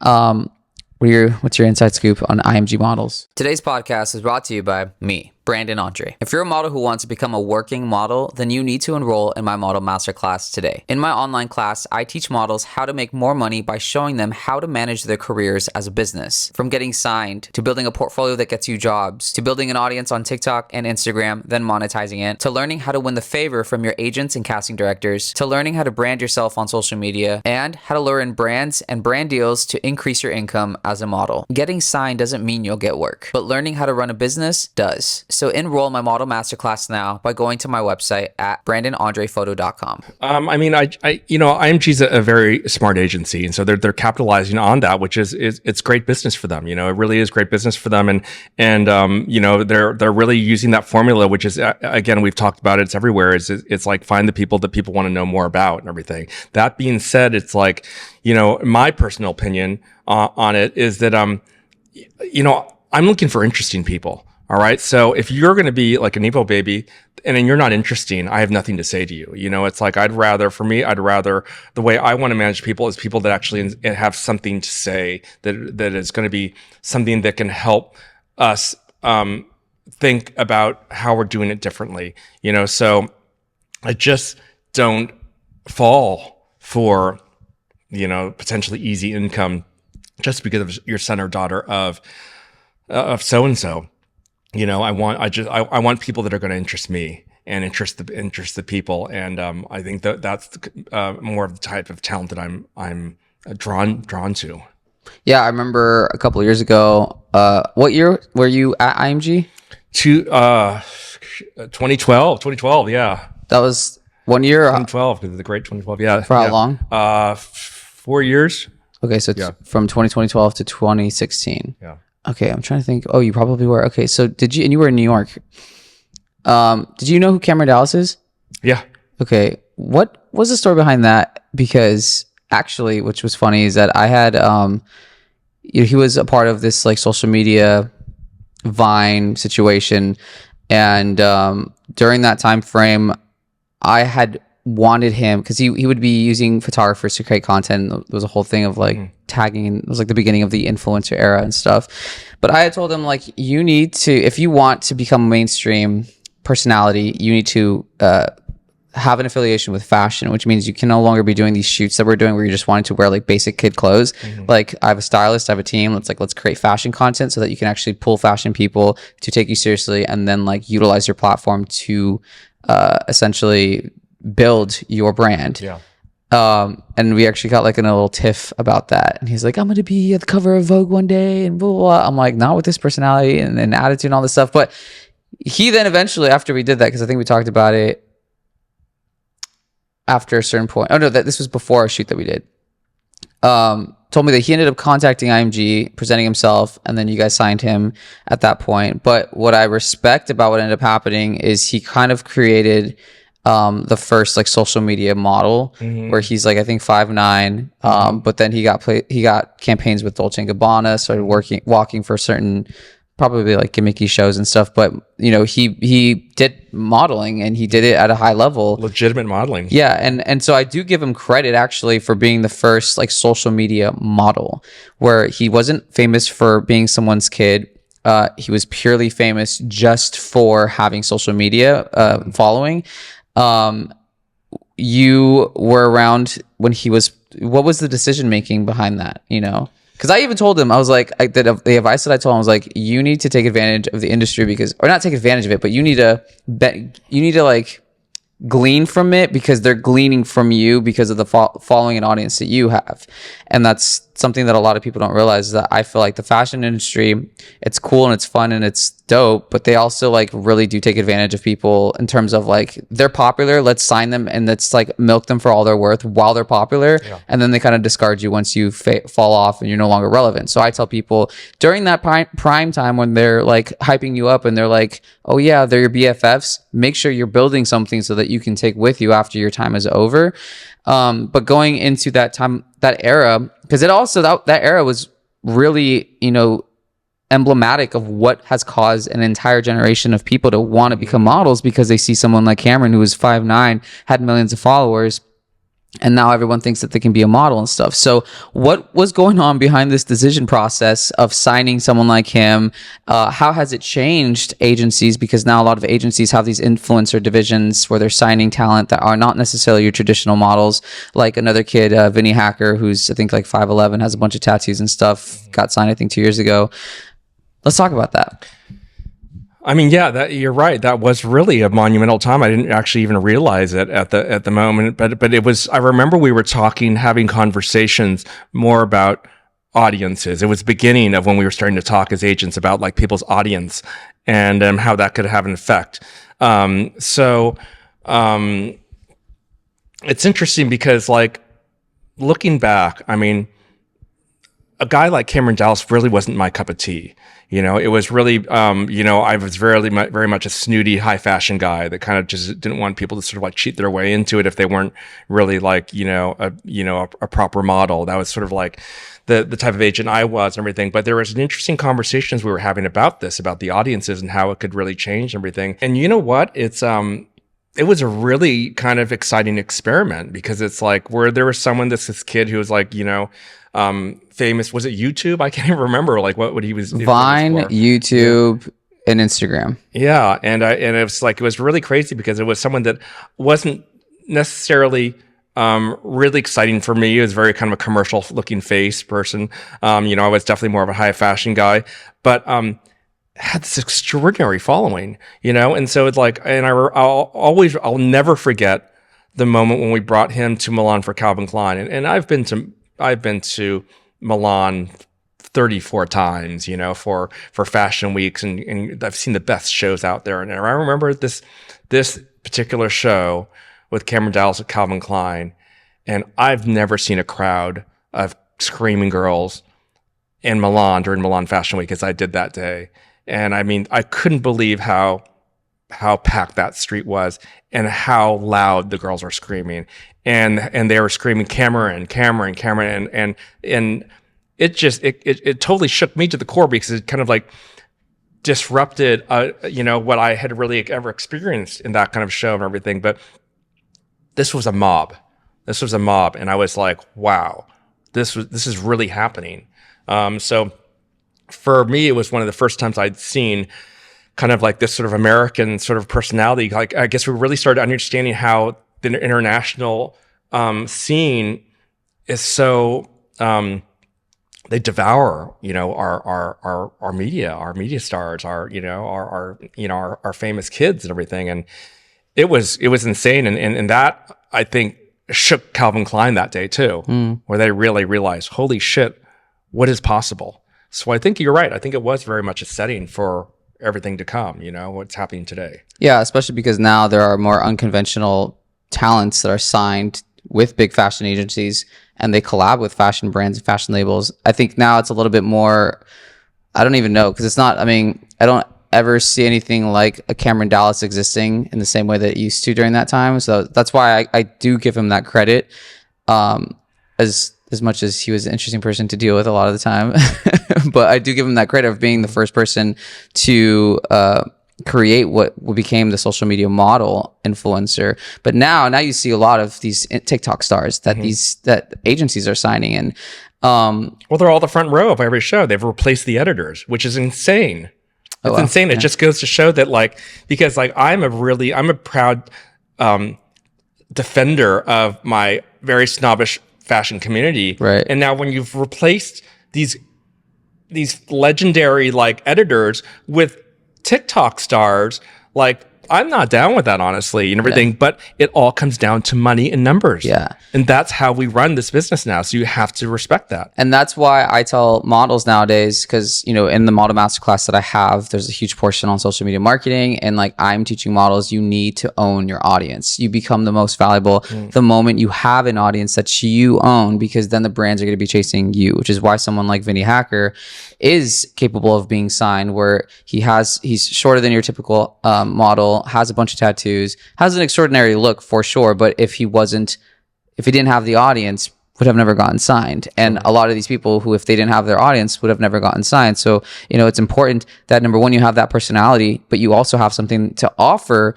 social media in the world so that brands are interested in tapping into it. Because that's where I say, play the game. They're going to play you as soon as you're only going to be relevant and interesting to them when you have the numbers. So, make sure that when you're in that time frame of peak and prime, you're building a business so that you can sustain yourself after it disappears, because it will eventually disappear.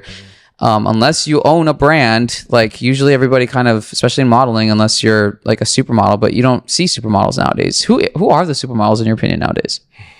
God, I mean, that's a loaded question, really. But I mean, it's kind of all come down to the Hadids, Kendall Jenner, Emily Ratajkowski. What about Alton Mason? Yeah, male models, male supermodels. Yeah, I mean, it's really, it's unfortunate because it does come down to numbers. Everyone's basically there's so many extraordinary models out there, and I think it's disappointing these brands are they're all about business. They're we're just going to keep hiring the Hadids because they have the numbers and they make us pressworthy. So it's just business. It's it's hard for me because there's so much inspiration out there with beauty, and different incredibly exciting models out there. But again, it comes down to that quote, which I said, which is, I don't care how talented they are, if they don't have the numbers, we don't give a shit, So does that then mean that IMG is then a Nepo baby agency? They're playing the game.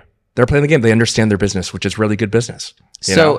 Can anybody be signed to IMG, or do they look for something very specific? Is it more exclusive than your traditional Wilhelmina, Next, and all these other agencies? Yeah, I mean, it's still definitely, because it's such a famous name agency. It's very hard to get into IMG. But yeah, it's if you've got, it's all about angles. That's what I look at a million angles a day and everything. It's all about angles. Can we make money out of this person and everything? Because it's I mean, I was going to say it's someone else's son, but it's not as good looking. But I mean, really, yeah, it's all about angles. Cool. How much do people love the parents? Right. How good looking is this person? How interesting is this person? Well, the other person that came to mind too earlier, because when I started seeing this, it was Pierce Bronson's son. Where is he? Yeah. Gorgeous. Incredible. And I remember but there were so many people that was these are all kids of celebrities and stuff. So, but again, from the public's perspective, they look up to IMG and I guess, what would you tell someone I want to be signed? Well, actually, do you think that a person that wants to become a model should look to specific agencies? I mean, I know you said earlier that it's not about the agency name, it's about the agents, but we know that IMG has a very specific approach and specific talent. So if someone aspires, for instance, to be signed to IMG because of how they approach the game, what would you say that they should do in order to achieve that, barring that they are not related to anyone famous? Okay, so let's just be clear on the question. If someone wanted to be signed to IMG, yes, what would I tell them? Yeah. Um, I would say, honestly, I would say don't, because there's too many fucking models there that it's like you would just get lost in a sea of models and everything. Make sure you got a plan. They got a plan for you. Make sure they got a plan. You know who's going to be handling you, know what the timeline is, when you're going to come to New York, spend some time there, and all these kind of things. Because for me, IMG is someone that as you get developed and start breaking through, with another agency that maybe not know how to manage your career, then maybe you move, to IMG at that point. I think that's where their strength is, because they have so many connections and so many corporate, corporate connections, to the film world, to all these different worlds and everything. I think that's where their strength is, but I mean, it's really hard to go to a huge agency and to know that you're going to get taken care of. You're not going to get lost in the cracks. So I just think it's one of those things where I would want to make sure that if I had a model that was going to go there, I would be asking all the right questions. So let's talk about models' looks and like what goes into scouting and signing a person. Mm-hmm. We both get a lot of inquiries about people asking, can I be a model? Do I have a model look? And I have multiple videos where I say, hey, just because someone can't be a model, it does not mean that you're ugly. So stop thinking that. So It's not really about being attractive either. Just because someone's attractive, it doesn't mean that they have a model look. So how would you describe, especially because you said earlier in this podcast, 90s, they have an edgy look versus classic. Yeah. And how would you go about describing a model look? What makes someone just an attractive person versus model? Yeah. I mean, that's the question that every person asks an agent. Everyone wants to know, but the answer that no one can give you, but really it's like the way I would approach it to try and break it down for you is really there's two things that are going to be really important to be a successful model that no one thinks about. I mean, first of all, people think, okay, I'm hot, so I can be a model. And that's just not it and everything. You just have to get that out of your mind. You got to delete that. All right. So the first thing is, one, do I fit the clothes? Do I have the right measurements to fit the clothes? Because remember, it's a business. You have to fit the clothes to do it. So one, and then two, do I have something to say? Do I have a personality? Am I funny? Am I fun? Am I going to be inspiring? Am I going to be someone that people want to have around me? So think about those two things and how that's just part of business. All right. The next thing after that, we look at how society has defined what beauty is to us and everything. And there's this cookie cutter template that we all have to follow, which is very much just like, it's like the height, the long legs, the proportions, it's like the wide set eyes, it's the cheekbones and all these kind of things. So pretty much everyone has to follow this. To kind of like to be in that sort of candidacy to see if you can break into a place like New York City and everything. But once you understand all the aspects of what fashion wants, what a New York City agency wants, you check all those boxes from the height, the proportions, the face, the facial features, the way they photograph, all these things, then you are allowed to fuck the shit up and everything. That's when we actually can break barriers and everything to say like, hey, listen, I get it. I get what you're looking for and everything. Here's 10 of them. Watch this. Take a look at this because this shit is going to it doesn't fit anything. And that's why I love it and everything. So it's like, from an agent standpoint, you can't just throw shit out there because you think it's hot and be like, really? And I'm telling you, she really is hot and everything. You can't do that. You have to kind of you have to you have to show why it's relevant. How much of the look that's out there is dictated by agencies signing and scouting talent versus what they're appeasing because brands are looking for a specific look? Yeah. I mean, we're all, the thing is it's hard for models because they all are like, well, we're hearing about inclusivity and diversity and I just want to be me and this and that and everything. But agents still operate under a very, very high pressure of finding what the clients want because that's money. That's business. We have to look at that. But that being said, it's sort of like, we always are every day. I mean, I don't know, every day I guess I can't speak for other agents, but it's like, we're always thinking about when you look at someone and you feel something, when you look at them and you're like, you feel the way their body moves and the way they kind of they hold themselves and you're just like, I like that. It kind of totally goes across the grain and everything. And you listen and you look and you wait for these opportunities to run into someone that maybe breaks that mold. And you're like, I think that there's a way to introduce this look and explain it. And it comes down to one conversation with one client that can maybe launch that person's career, making a call to like a Collier Shore, or making a call to, to one of these like incredible Amanda Sharchian, these artists who are really willing to, Emma Summerton, they're willing to take a chance and redefine what's not happening, Right. and that's really exciting. That's when we're really truly creating, because we are businessmen. We are businessmen in New York, but we're art. It's all about art and commerce. It's not just about art, because in New York, there's too much money for people to give a shit just about art. People need to make money. We're Americans. We're Right. capitalistic. So it's like you have to have art and commerce. Think about changing the mold, but also how do we make sure that people are making money as well? That being said, how much of a helping hand did you have in diversifying the selection of models we see now in runway shows and in advertisement, where they're way more diverse than they used to be, being that you're an Asian man having worked at these top modeling agencies? Yeah, I mean, I'd like to think a lot. I mean, because I've been in the business long enough to have seen the path change and everything. And being a man of Asian descent, it's like you're always, as much as you're giving the clients what they need, you're always thinking, well, what about this? What about that? How can we change things? How can we like move things forward? How can we like make it really interesting? And again, we've seen that anywhere in the rise of so many black models on the runways today to so many more trans models, so it comes in many shapes and sizes, which is just an exciting part of the journey, but one of the exciting things that, I got to experience and hopefully be a part of, I think that I was a big part of it was, I remember when I first started, and like any Asian model that was in a campaign was very much like like an Asian American. You can see these certain Asian American features where it was like you couldn't find,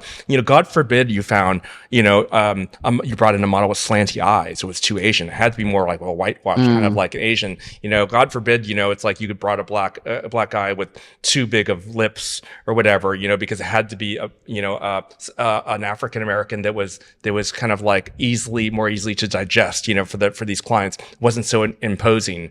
But today it's like, it's harder to be African American or Asian American model in this business, because so many extraordinary models are coming straight from Ghana and Nigeria and Kenya and Sudan, and all like straight with like legit African features, with beautiful, like, this is what African features are like. It's not, whitewashed, black features. Same with Asian features. You're seeing models with slanty eyes and big campaigns, because so many models are coming straight from China. They're coming straight from Korea, and that is really exciting. And that's really exciting when I actually go to China and I see how many kids show up to be part of a Western modeling culture. They want to be part of it, and they don't speak English, but they're ready to get on a plane, and that's really exciting to see the opportunities that these Africans from really poor countries come, and suddenly they're walking on in shows in Paris. It's like,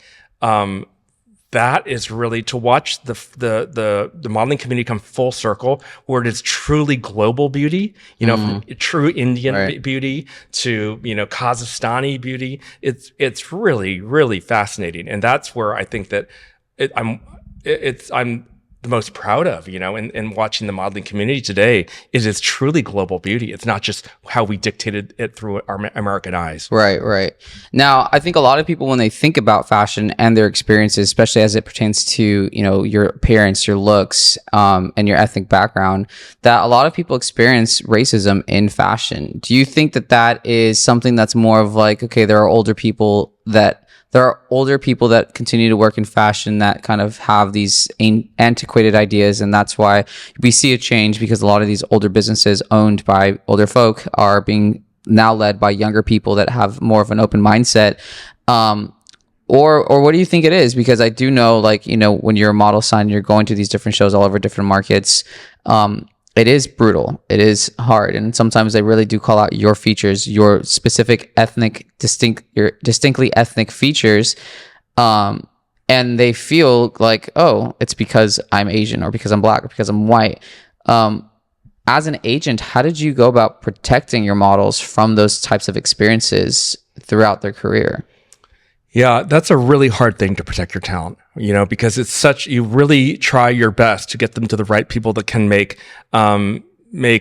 big changes in their career, but you don't necessarily know what their value system is underneath, or how they look at you, because you're a different race or different color. So it's really hard. It's really hard. You can do your best to, to like call out people and to have them act as responsibly as possible. But, it's hard to change people's minds, and these things take a long time. Anywhere from LGBTQIA plus models to trans models to ethnic models. It's very, very hard, and these models go through a lot of unnecessary discrimination in places that you think that maybe they're going to have their opportunity to become a big star, and suddenly you don't realize it. So it's a hard thing to protect your models in every step. And can you confirm that is an experience that people have, like your models have experience in the fashion industry? Still to this day, it happens every day that models suffer from discrimination. And it's really hard because they are used for their tokenism for a campaign, but still treated poorly. Or maybe they're used by a brand every show, but never make the campaign. Or maybe they're in the campaign, but they're always on the side in the group shot. It's one of those things where it's something that you want to be able to protect your talent from, but you really have very little control over, because it all comes down to that small entity of the rich corporate, crowd that owns that brand. Which is interesting, because I wonder if that's made up of people that are creatives, or are they just like rich people that just want to have a say in how things are run? Usually not creatives. Who do you think actually runs the fashion industry? Like, who do you think is the cultural changers, the influencers? Like, who actually like operates it? Like, decides, hey, today ethnic people are going to be the ones that are representing the new face of fashion versus, all right, we're going to go back to traditional white people. Like, who are those decision makers? You said the fashion gods. Who are the fashion gods? Yeah. I mean, I guess the fashion gods really listen, let's be honest. The people that own it are the business people. They're the ones that can step on any, can table any movement and everything, unfortunately. But that being said, the business is filled with so many creatives that demand an artistic expression, that those are the people that we rely on to create change. And we are all characters of our environment. So we're watching the news, we're seeing what's outside on the streets, we're everything. All those things influence us to say, hey, listen, we demand action now. And if that means we're going to put, it's like if you're during Stop Asian Hate, there was a surge of more Asians working during that time in modeling, because fashion people decide to step up and say, you know what, we're going to start fucking using Asians because Asian people are important to us. Whereas there's a lot of parts of the rest of the world that were saying, no, Asians were the cause of COVID or whatever, So I think that I'm very grateful to that community of artists that's willing to say, no, actually, this is important. This matters. Black Lives Matters. We're going to start using more black models in this casting for the show or whatever. So I think that every day we're thankful to the community of artists that want to show change, whether it's, again, showing trans models, whether it's bringing, look, there's more petite girls getting signed in New York, which I've never ever thought was possible. There are girls that are 5'6", 5'7", that are even 5'5" I've seen that are getting signed in New York, which is crazy, Wow. So there is change happening.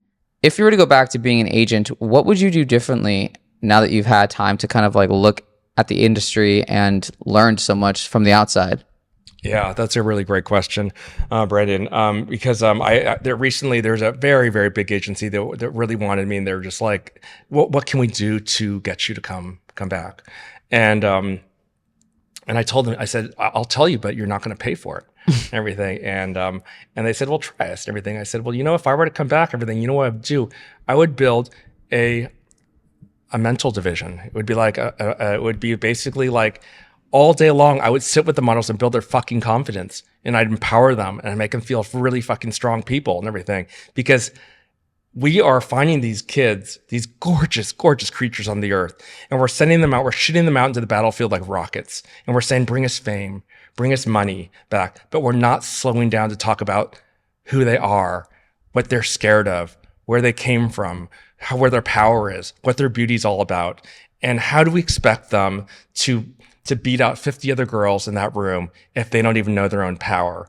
And so I think we're skipping a beat. I think we're missing out. And with AI coming, it's like, it's just, and these girls aren't going to have a chance if they're not understanding who they are. So I don't know. I just, call me crazy, but I feel like if we can actually make this slight adjustment and help these girls be really powerful, then they can not only be great models, but great like role models. I think they can actually turn to supermodels and human beings. And I think that sometimes we're scared of that because we want to control the beautiful. I don't know. Maybe I have conspiracy theories on that. We want to be the boss, but I just think that there's a really, what could happen if we did that? I actually love that. I think that's such a powerful thing, especially because it's so in line with what I feel like I'm doing, not only in my personal life, but with my platform, is really building. Like I have this perspective, but for like younger males, because for some reason that's just what I attract in my life to influence. But my mindset is like turning them into kings, right? But for me, a king is someone that serves, someone that's confident, someone that loves, someone that expresses themselves, someone that like is on top of their finances, for instance. Yeah. And so I have that same mindset of like inspiring this younger generation to be like leaders, cultural changers. Like I want to invade the culture is like a saying that I have. And it sounds very similar to how you would approach agenting, because that is essentially what is needed. You know, the confidence to be able to get on TikTok and make a video, or even just like sell yourself when you're in a casting, and just like the allure, the aura, as this generation calls it, is incredibly powerful. And you're right. I don't know how else, but I mean, the thing is like, how many agents do you know that are even that even know what real confidence is, because they're so their identity is so locked into their job and their title that they don't even exhibit real confidence themselves, because it's all an image. Yeah.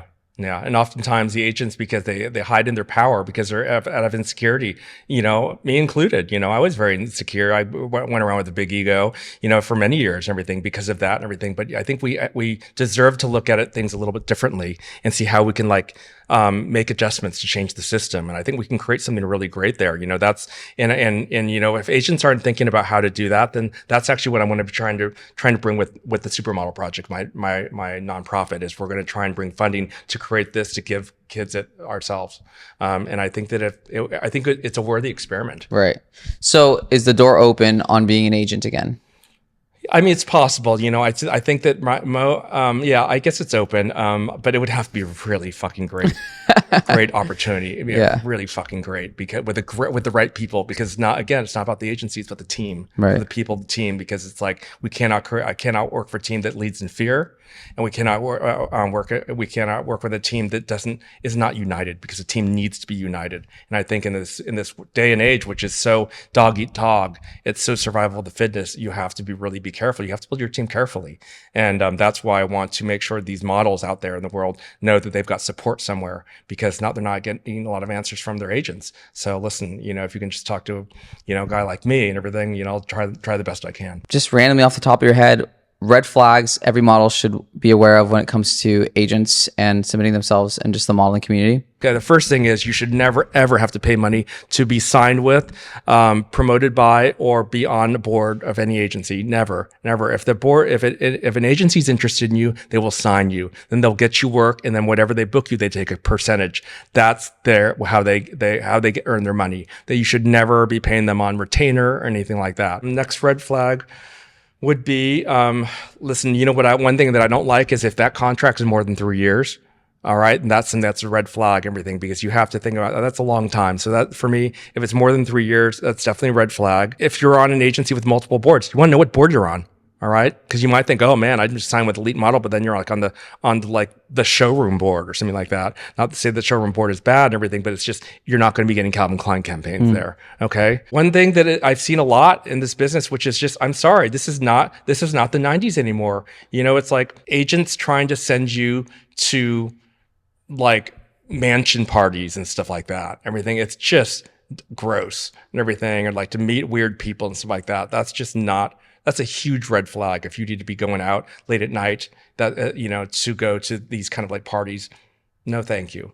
Red flags when it comes to like being aware of like when your agent is doing something inappropriate, and like, hey, you need to like talk to someone. What would, even in that scenario, what should they do if their agent is like crossing the boundary of something? I mean, generally speaking, it can be a very lonely process for a model to feel like that maybe their agent has crossed the line and everything. So really, the best thing you can do, and I know it could be a very very awkward thing to do, is really contact the head of the agency. There's nothing more you could do. Go straight up to the top. That's what I would do. They have to be accountable for whatever goes on in their company, and if their agents are doing anything wrong, then that agency owner is going to be responsible. So I would go straight to the owner. It's going to be a tough thing. And listen, these situations can blow up in ways that are very uncomfortable, but your safety as a talent, your rights as a talent are way more important. If you lose that opportunity to be managed by a great manager because your manager is acting inappropriately, then that's not the right agency for you. Right. That's not the right agency for you, and there's a better one out there for you. So you might, whatever you might be feeling inside, that you're scared to lose that opportunity to be, you've been up for Calvin Klein or Dior or whatever a bunch of times, everything. That's up to you to determine what that's worth to you. And for me, it's not worth it for you to suffer underrepresentation, to be miserable or to be feel trapped or manipulated. It's not worth it. So I think that it's really your personal decision to make. Yeah. Red flags on finding a mother agent. Okay. I mean, when you're looking for a mother agent, I think the first thing that you want to do is be able to look at the track record. All right. Look and see what models they've managed, what their models are doing. I think that's the first thing you need to be asking questions. You have to what I would often do is DM their models and say, hey, are you happy? Everything, because there's a lot of mother agents out there that may look on the surface like they're doing the right thing, but there are a lot of shady mother agents out there too. Let's say a model is experiencing inappropriate behavior by someone within the agency. What would you encourage them to do? Mm-hmm. Gotcha. Yeah. So, I mean, basically, really, it's any situation where a model doesn't feel comfortable. If an agent is forcing you to be in situations where you're not comfortable, whether it's like shooting nude and saying, oh no, it's like, or condoning bad behavior by an artist, saying, oh yeah, that's just the way that they are and everything. Don't worry about them. If any situation where you don't feel safe or protected, and that could be a third party client, or it could be the agent themselves. If you're not feeling comfortable with them, maybe they're, it's like, they're taking you, they're constantly encouraging you to go to these late night parties and everything. And listen, there's a difference between a client event, a client party and these kind of things versus like, I don't know, some creepy mansion party or whatever, in Connecticut or something like that, and having you meet weird older people or something like that. You have to be able to use your intuition to see what's right and what's wrong. If your agency suddenly you're in a situation where you have been a professional situations with your agent until one night, it's like you guys are all partying and, the agent brings out a bunch of drugs and everything. These are red flags. It's anything where you feel like should not be, it's not a business environment, or you don't feel protected or safe. They're all red flags. And if something like that does happen, I want you to really think about that and you need to act upon it. All right. Because there's no agency that's worth you losing your comfort and your security, your feeling of safety. And you need to go straight to the top, to the agency owner. You can't go to the assistant. You cannot go to another agent who might be in cahoots. You have to go straight to the top. And it's simple as that. Even if it potentially, compromises your relationship with that agency itself, that's not worth it. It's not worth it. Go to the agency, because the agency owner has to be accountable for his or her staff. Right. And record. I think that's the other thing you guys should remember too, is anytime anything like this is occurring, make sure you document the record of instances that it occurs and you tell somebody, because in court cases, they're always asking, like, did you ever tell anybody about this? Make sure you tell a friend, a model friend, like make sure you take that information and it becomes a record so that it can be used as evidence if ever you need to defend yourself. That's right. Now, red flags when it comes to finding a mother agency or being approached by mother agency for models. Mm-hmm. Okay, cool. Well, I mean, first thing you want to do is you want to be able to see what their talent is doing. Who do they represent? What are their models doing? Where are they placed? Things like that. These are all really important things, because someone can say, "Oh, yeah, I'm a great mother agent," but if they're not proving it, if it's not on their Instagram, their social media, the achievements they've done that are on par with what you want to achieve, then that's something that perhaps they're not the mother agent that can achieve what you want to achieve. As far as red flags, there's a lot of things, again, going back to your comfort level. If they're not making you feel comfortable, if there's something going on, whether it's like changing, clothes in front of them, or having to, it's like, or again, just leaving you in putting you in situations where you don't feel comfortable, putting you in agency situations or client situations that aren't comfortable, where you don't feel like you are protected. Those are all red flags. Okay. Another red flag is if that mother agent hasn't done the job that they've promised you.